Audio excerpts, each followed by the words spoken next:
আছে একজন সার্কাস শিল্পী 20 মিটার লম্বা দড়ি বেয়ে উপরে উঠেছে, যা একটি উলম্ব স্তম্ভের শীর্ষ থেকে ভূমি পর্যন্ত টান করে দৃঢ়ভাবে বাঁধা আছে।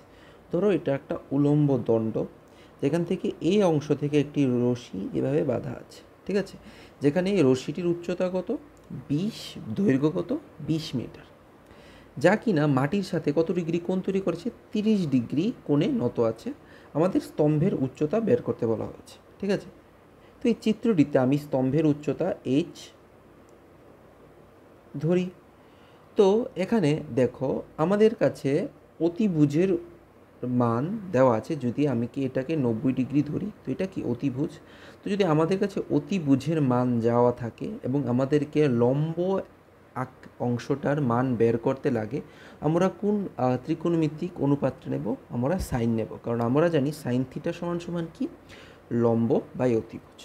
তো ত্রিভুজ এ বি সি এর ক্ষেত্রে সাইন কত ডিগ্রি? 30 ডিগ্রি। সাইন 30 ডিগ্রি কি?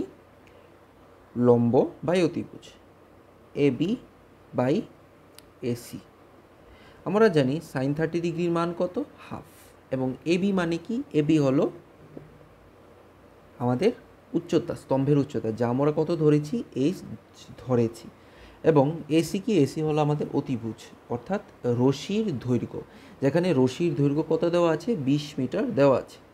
2 দিয়ে কাটলে কত চলে আসছে? 10 চলে আসছে। বা এইচের মান কত? এইচের মান 10 কি মিটার।